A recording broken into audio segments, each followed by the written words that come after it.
오늘 저는 그 우물 이야기를 좀 해보려고 합니다. 본문의 제목이 이삭이 판 세 개의 우물, 그 우물의 이름을 설교 제목으로 잡아 보았는데요. 우물 이야기는 구약 성경에 사실 종종 등장을 하는 주제이기도 합니다. 본문은 이삭과 또 그랄의 목자들이 이 우물을 두고 서로 다투는 장면이 기록되어져 있는데, 이미 이 우물은 이삭의 아버지 아브라함 때에도 한번 이 우물을 가지고 다툰 적이 있습니다.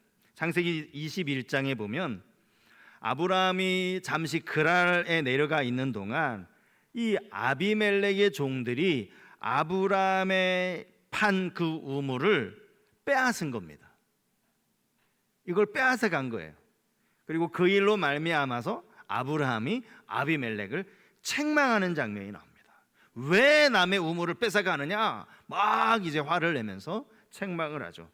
그리고는 아비멜렉과 아브라함이 서로 언약을 맺어요. 그 언약은 이 우물은 아브라함이 종들이 판 우물이니까 이 우물의 소유가 아브라함에게 있다라는 것을 보증하는 그런 언약인 셈이죠. 그래서 그 우물의 이름을 우리가 잘 아는 브엘세바라고 짓게 된 겁니다. 브엘세바 많이 들어보셨죠? 성경에 나오는 아주 중요한 지명 중에 하나인데, 브엘세바라는 이 지명의 뜻은 맹세의 우물이라는 그러한 뜻입니다. 그의 아들 이삭 때에도 역시 또 이 우물을 두고 서로 다툼이 일어나기 시작을 했는데요. 사실 이 다툼 이전에 아브라함이 만든 이 우물을 이들이 막아버렸다라는 말씀이 오늘 성경에 나오고 있습니다. 자, 아들 이삭이 아버지 아브라함 때 팠던 우물을 다시 팠다라는 그 말씀에 그 이유가 18절 중간에 나와요. 자, 18절 중간을 보시면 이는이라고 나오는데, 아브라함이 죽은 후에 블레셋 사람이 그 우물들을 메웠음이라 이렇게 나옵니다. 아브라함과 아비멜렉이 언약을 맺었을 때 이 우물은 아브라함의 것이었습니다. 아브라함의 소유였습니다. 그런데 아브라함이 죽으니까 이 우물을 아예 메워버린 거, 막아버린 거예요.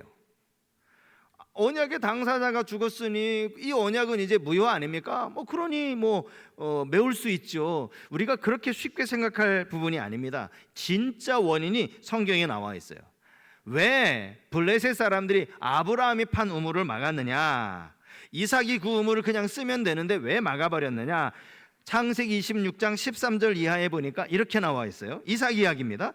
그 사람이 창대하고 왕성하여 마침내 거부가 되어 양과 소가 떼를 이루고 종이 심히 많으므로 블레셋 사람이 그를 시기하여 그 아버지 아브라함 때 그 아버지의 종들이 판 모든 우물을 막고 흙으로 메웠더라.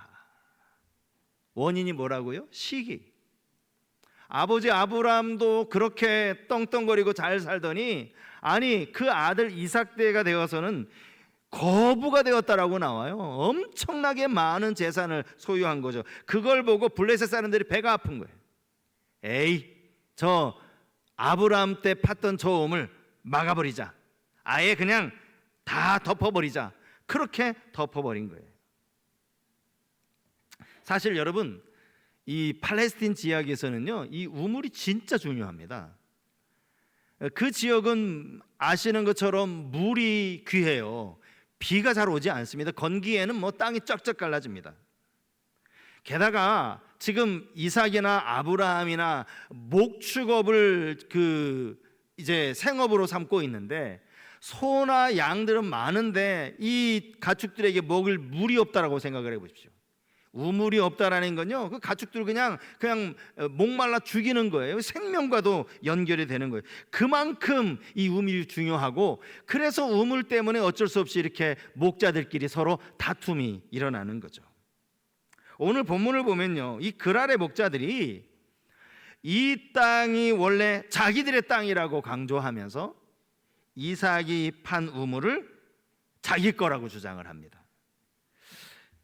반면에 이삭의 종들은 이 우물은 우리가 팠으니까 우리 거라고, 이삭의 종인 우리가 팠으니까 이 우물은 이삭의 거라고 그렇게 이야기합니다.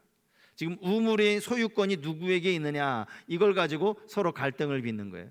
여러분, 누구 말이 맞습니까? 사실 그랄의 목자들이 이 우물이 우리 것이라고 말한다면 그 땅이 다 목자들의 땅입니까? 그렇지는 않습니다. 만약에 정말 그 땅 전체가 다 이 그랄 목자들의 땅이었다면 이삭이 지금 그랄을 피해서 그랄 골짜기에 장막을 쳤을 때 이들이 막아서 써야 됩니다. 왜냐하면 안 그래도 이삭은 이미 벌써 거부가 된 상태예요. 양과 소가 많아요. 이들을 먹이려면 당연히 우물을 파야 되는 거 알고 있어요. 그러면 당신들 여기 못 들어온다. 여기 우리 땅이다. 우리한테 허락 받고 들어와라. 여기 들어와서 우물 파면 안 된다 라고 막았어야 돼요. 그런데 성경이 그들을 막았다는 이야기가 없습니다. 그리고 더 중요한 것은요, 그랄의 목자들, 아마 이들도 양과 소를 키웠던 것 같아요. 목자들이니까요. 그런데 그들이 우물을 팠다라는 이야기는 한 군데도 안 나옵니다. 가축을 위해 우물을 판 사람은 그랄의 목자들이 아니라 이삭의 종들이었다라는 것이죠. 이 땅이 자기 땅이라고 우기면서도 정작 자기가 기르는 가축들을 위한 우물은 파지 않았어요. 그래놓고 이 땅 우리 땅이니까 네가 판 우물 우리 거야 라고 그렇게 주장하는 겁니다. 여러분, 이 물이 귀한 곳에서는요, 땅을 파서 우물을 발견하는 것도 쉬운 일이 아닙니다. 아무데나 판다고 그게 우물이 되는 게 아니에요. 우물은 물이 나와야 돼요. 샘물이 나와야 되는 거예요. 그런 상황에서 이 이삭의 종들이요, 얼마나 답답하겠습니까? 얼마나 화가 납니까? 아니, 이런 억지가 어디 있어요? 이 땅이 무슨 자기네 땅에 무슨 토지 문서가 있는 것도 아니고, 자기들이 먼저 그 땅에서 이 목축업을 했다고 우리 땅이라고 우기면서 우리가 기껏 열심히 파놓은 우물을 자기 거라고 우기니, 여러분, 이게 얼마나 화가 나는 일이냐고요. 우물 하나 파는데 적어도 그냥 하루아침에 뚝딱 파지는 않았을 거예요. 분명히 땅을 깊이 파야 그 안에 샘물이 나오는 것 아닙니까? 종들이 그 뜨거운 태양 아래서 열심히 땀을 흘리면서 그렇게 우물을 팠는데 자기 게 아니라는, 우리 자기들 거라고 그렇게 이야기를 하는 거예요. 앞에서도 제가 말씀을 드렸지만 아브라함이 그랄 땅에서 그 자기 우물을 이 블레셋 사람들이 빼앗아 갔다고 화를 냈다라고 제가 말씀을 드렸어요. 언약을 세웠다라고 말씀을 드렸어요. 이 우물의 소유권은 아브라함에게 있다라는 언약을 세웠다라고 말씀을 드렸어요. 그렇게 치면 지금 이삭의 판 우물도 사실 다 이삭의 것이 맞아요.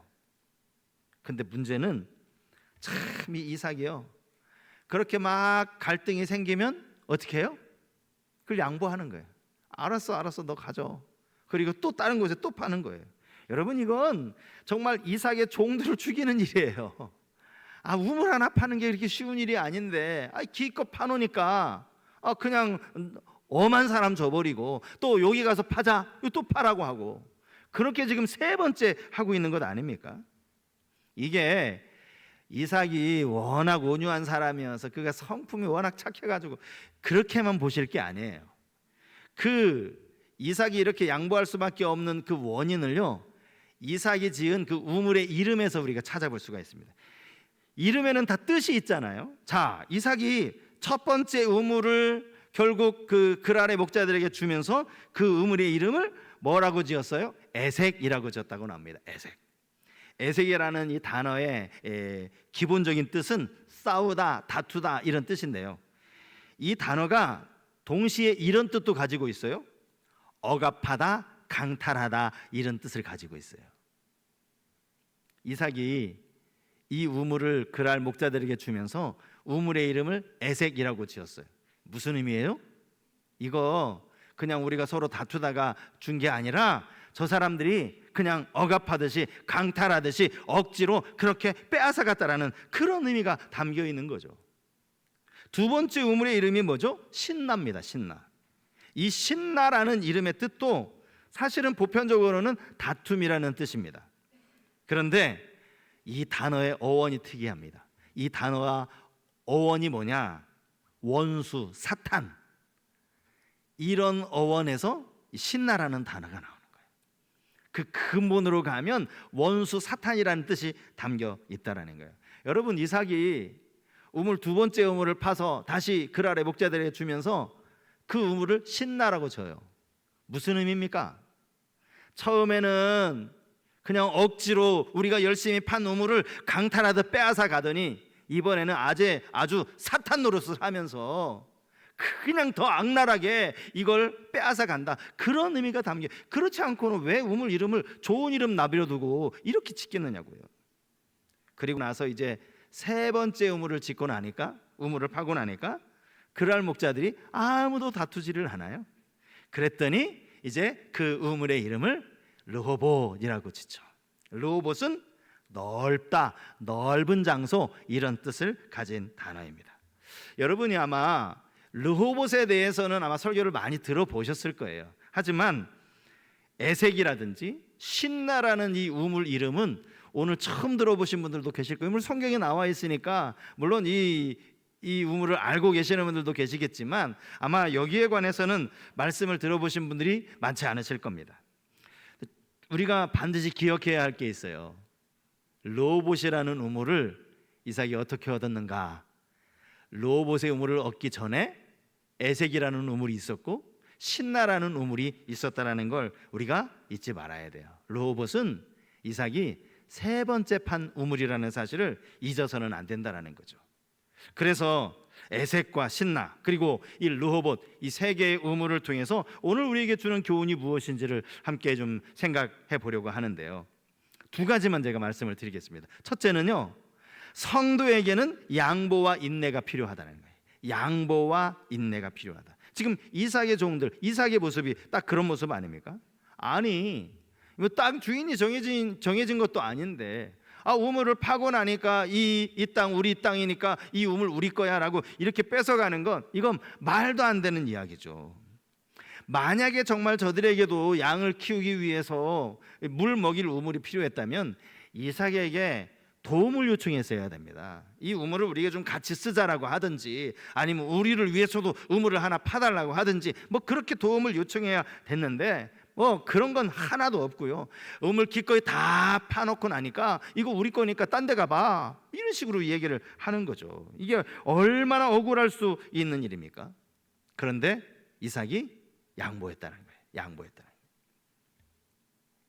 이삭의 종들, 우물 파는 종들 입장에서는요, 아마 자기 주인이 무척이나 원망스러웠을 거예요. 아니, 이렇게 우리가 고생해서 판 걸, 아니 이렇게 그냥 돈 주고 파는 것도 아니고 이렇게 빼앗기듯이 줄 수 있느냐고, 참 어리석고 바보 같다라고 아마 그렇게 이야기했을지도 모릅니다. 여러분, 우리가 본문에서 오해하면 안 될 것이요, 이삭이 이렇게 우물을 빼앗기듯이 준 것이 이삭에게 그만한 힘이 없어서, 그랄의 목자들과 다툴 만한, 그들과 싸울 만한 힘이 없어서가 절대 아니라는 사실이에요. 자, 창세기 26장 16절 말씀을 보면 여기 이렇게 기록이 되어져 있어요. 아비멜렉이 이삭에게 이르되 내가 우리보다 크게 강성한즉 우리를 떠나라. 아비멜렉이 한 말입니다. 너희가 우리보다 크게 강성해. 여기 강성하다라는 말은요, 힘이 세다, 숫자가 많다, 그런 의미가 담겨 있습니다. 이 말은 과장이 아니에요. 이삭에게 양과 소만 많았던 것이 아니라 종들도 힘이 많았다라고 성경이 기록하고 있기 때문이죠. 이삭이 마음만 먹으면요, 저 그랄의 목자들과 우리 이삭이 데리고 있는 종들을 불러 모아서 한번 싸우면요, 얼마든지 승산이 있는 싸움이에요. 그만큼 종들이 있었기 때문이죠. 그럼에도 불구하고 이삭은 마치 너무나 힘없는 모습처럼 그냥 그 땅을 양보하는 거예요. 여러분, 이게 한두 번이 아니죠.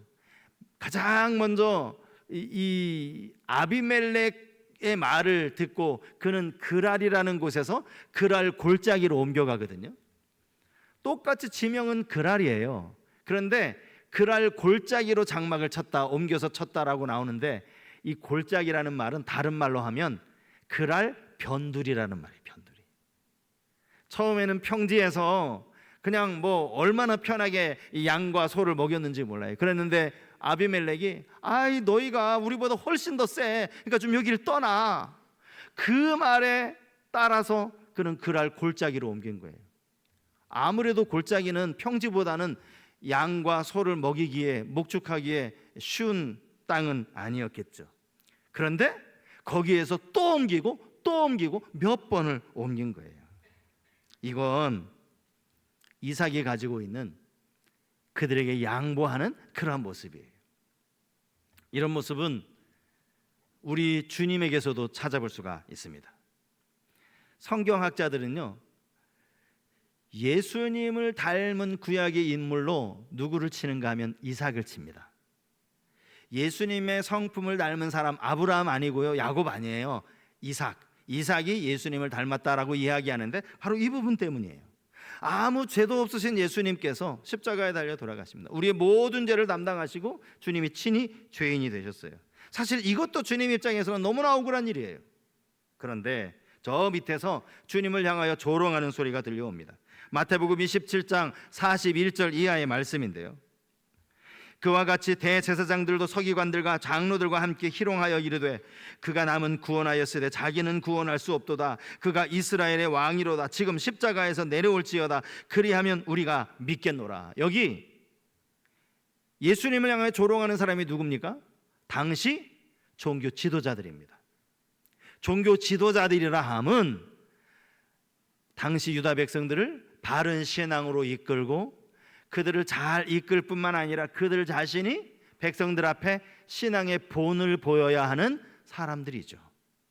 그들이 본을 보이기는커녕 사실 군중들이야 몰라서 그랬지, 무지하니까 그럴 수 있지, 이해할 수 있어요. 아니 종교 지도자들이, 대제사장들이, 장로들이, 서기관들이 지금 이 짓거리를 하고 있는 거예요. 자기들을 위해서 십자가 지시는 예수님께 그들이 뭐라고 얘기합니까?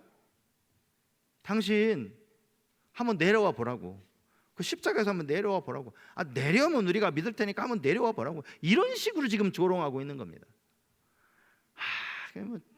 만약에요, 예수님도 마음 한편에 이런 생각이 들지 않으셨을까 싶어요. 내가 잠깐 내려간다. 잠깐 내려가서 네 그냥 뺨을 한 대 갈기고 내가 다시 십자가 진다. 얼마든지 그렇게 생각하실 수 있을 것 같아요. 주님 그렇게 하지 않으셨어요. 그냥 끝까지 참으셨습니다. 아무 말씀도 하지 않고 참으신 거예요. 이삭이 주님의 마음을 닮은 거죠. 예수 그리스도의 십자가로 구원받은 하나님의 자녀, 오늘 우리에게도 동일한 권면의 말씀이 있습니다. 이건 이삭 개인의 이야기가 아니라 오늘 우리에게도 해당되는 이야기인데, 로마서 12장 20절과 21절 말씀, 우리 이 말씀 같이 한번 읽었으면 좋겠어요. 자, 같이 한번 자막을 보시면 읽겠습니다. 내 원수가 줄이거든 먹이고 목마르거든 마시게 하라. 그리함으로 내가 숯불을 그 머리에 쌓아 놓으리라. 악에게 지지 말고 선으로 악을 이기라. 성도가 누굽니까? 성도는 네가 악으로 나에게 대들어 내가 더 큰 악으로 갚아주면, 그게 아니에요. 성도는 그렇지 않습니다. 성도는 악을 오히려 선으로 갚는 거예요. 여러분, 이삭이 말씀드렸죠, 겁이 많아서 그랄의 목자들과 싸우지 않은 게 아니에요. 양보한 게 아닙니다. 예수님이 정말 십자가에서 내려오실 능력이 안 돼서 나약하게 십자가에 그대로 매달려 계셨던 게 아니에요. 오늘 우리가 이 땅을 살아가면서 남들 보기에 참 양보하고 또 손해본다고 해서 여러분 우리가 힘이 없는 겁니까? 그렇지 않잖아요. 악에게 우리가 주눅든다고 해서 우리가 힘이 없는 거예요? 그렇지 않잖아요. 우리는 선으로 악을 이기는 사람들이기 때문에 그들이 범하는 악을 우리가 참아내는 것 아닙니까? 참 우리가 이 어려운 게 참는 거예요. 우리는 작은 어려움에도 잘 못 참아요. 여러분 삶에 이삭 같은 일이 벌어지면 여러분 어떻게 하시겠습니까? 네? 선으로 악을 이기는 거. 야곱이 판 이 우물을 통해 주시는 첫 번째 교훈이 그것입니다. 참고 인내하는 거. 또 하나가 있어요. 참고 인내하고 그냥 그렇게 끝이냐? 아니요, 절대 그렇지 않습니다. 성도의 진짜 복은 하나님이 주시는 복이다. 오늘 본문이 이걸 우리에게 교훈하고 있어요. 성도의 진짜 복은 하나님께서 주시는 복이에요. 오늘 22절 말씀을 가만히 보시면 이것도 좀 재밌어요. 왜냐하면 야곱이 세 번째 우물을 이렇게 이제 파고 또 그랄 목자들이 뭐 빼앗으려고 하지 않으니까 르호봇이라고 이름을 줬다라고 말씀을 드렸죠. 그리고 나서 이삭이 뭐라고 말하는가 하니까 22절 하반절에 보면 이렇게 기록이 되어 있어요. 이제는 여호와께서 우리를 위하여 넓게 하셨으니 이 땅에서 우리가 번성하리로다. 아멘을 해야 될 것 같은데요, 사실은 상황적으로 보면 이게 이삭의 말이 좀 이상해요. 여러분, 기껏 우물 2개 파서 빼앗겼어요. 그리고 마지막 우물 요거 하나 남았어요. 3개 파고 하나 남았어요. 그리고 과연 이 우물이 넓게 파서 르호봇이라고 이름을 지은 건지 잘 모르겠어요. 여러분, 그랄 골짜기로 옮겨온 이삭이 아무래도 첫 번째 판 우물을 가장 넓고 크게 파지 않았을까요? 근데 예상치도 않게 이걸 빼앗겨 버린 거예요. 그리고 또 옮겨요. 가만히 생각해 보면 아마 이삭이 그랄 골짜기로 옮겨서 가장 적당한 곳에 우물을 팠을 거예요. 비록 골짜기로 옮겨오긴, 변두리로 옮겨오긴 했지만 그래도 여기 우물 파면 되겠네 하고 우물을 팠을 거예요. 그리고 뺏깁니다. 어디로 갔을까요? 더 좋은 곳으로 갔을까요? 더 안 좋은 곳으로 갔을까요? 더 안 좋은 곳으로 갔겠죠. 왜 좋은 곳 나버려두고 안 좋은 곳에서 먼저 우물을 팠겠어요? 두 번째 판 우물은 훨씬 더 상황이 안 좋은 땅에서 우물을 판 거예요. 근데 그것마저 또 빼앗겨 버려요. 이제 세 번째 우물이에요. 어디로 갔을까요? 더 안 좋은 곳으로 갔겠죠. 더 골짜기로 갔겠죠. 더 구석으로 갔겠죠.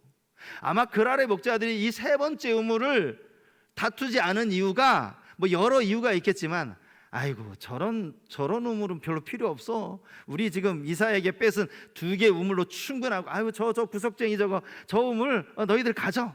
아마 이렇게 생각을 하면서 다투지 않았는지도 몰라요. 우물 하나 남았습니다. 그런데 그 우물을 보면서 르호봇이라고 얘기해요. 과연 그렇게 넓은 게 맞습니까?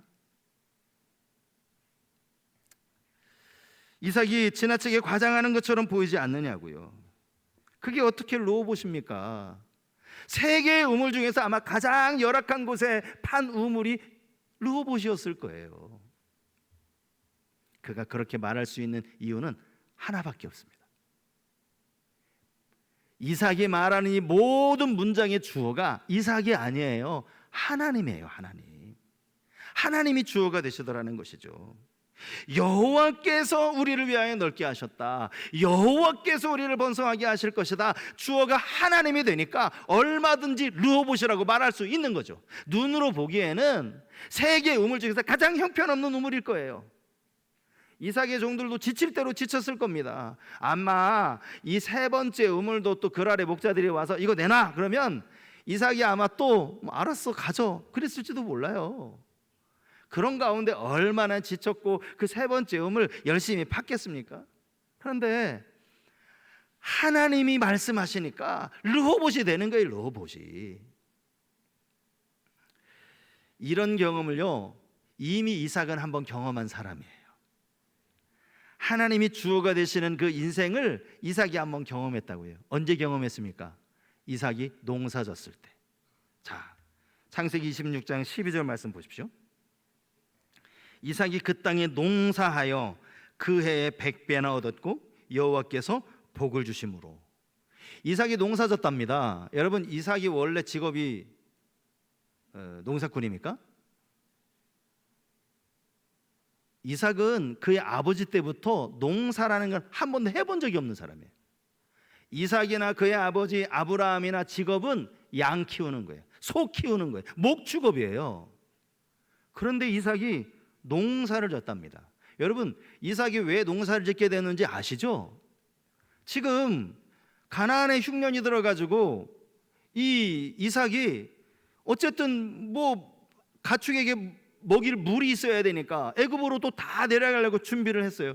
하나님이 막으세요. 애굽으로 내려가지 말아라. 너 그냥 이 땅에 머물러라. 그래서 그 땅에 머문 곳이 그랄이에요. 하나님이 가지 말라고 해서 내려가지는 않지만, 여러분 그랄에 살면서 지금 이 가뭄에, 이 흉년에 양들 못 키워요. 다 목말라 죽는 거죠.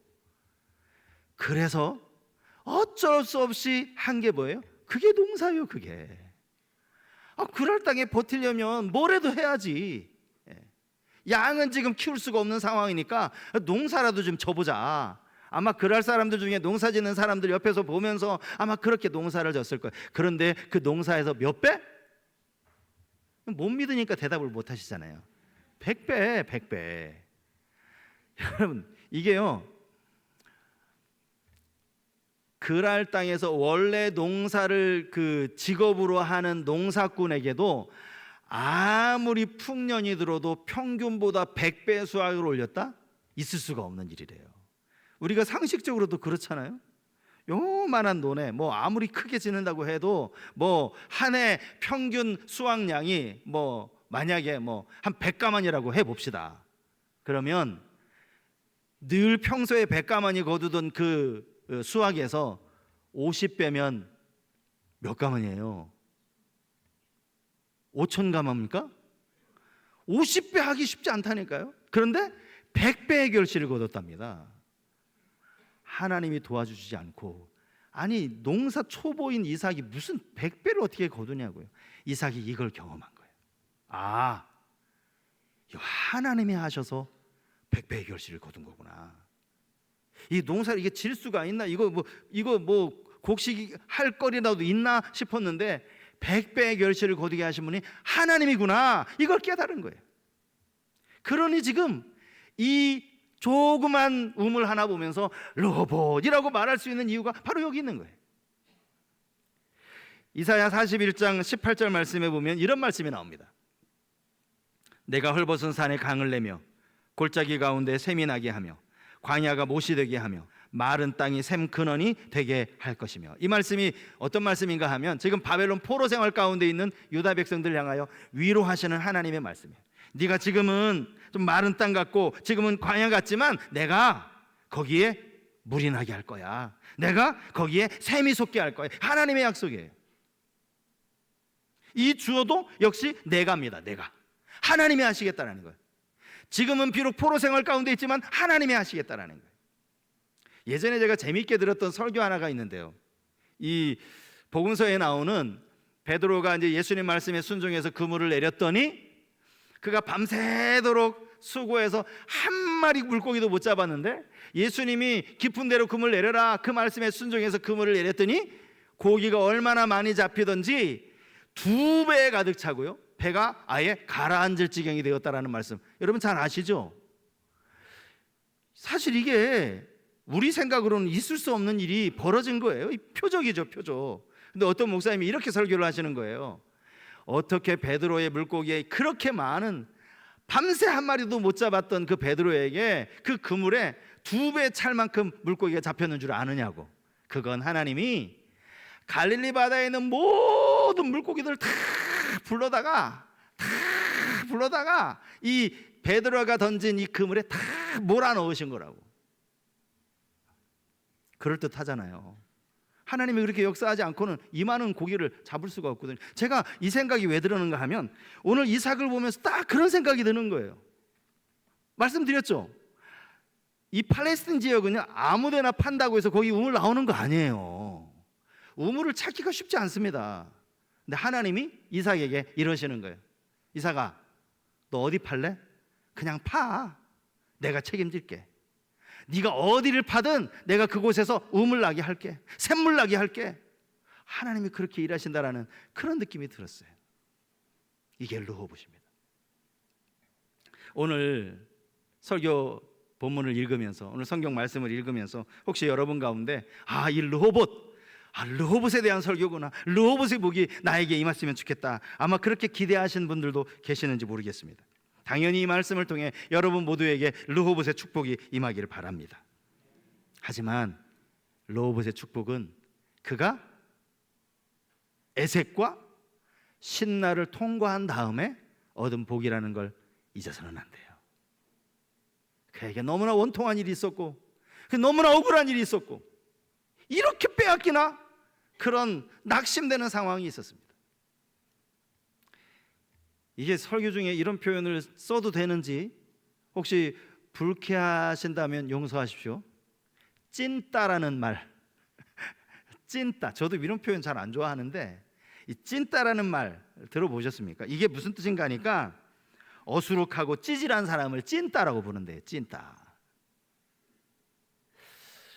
세상에 믿는 자들이요, 믿지 않는 사람들과 관계를 믿다 보면 때로는 이런 취급을 받을 수도 있어요. 예수 믿는다는 것 때문에 믿지 않는 사람들이 아유 저 찐따죠, 그럴 수 있습니다. 그러나 여러분, 우리가 그거에 관여할 바가 아니에요. 억울해도 우리의 인생의 주어가 하나님이 되시면 어느 땅을 파든 딱딱한 바위가 있는 그런 땅을 파더라도 하나님은 반드시 거기에 샘물이 나게 하시고 르호봇의 복을 주실 줄 믿습니다. 그 하나님을 의지하고 그 하나님을 신뢰하는 믿음으로 살아가는 우리 모든 성도님 다 되실 수 있기를 주님의 이름으로 축복합니다.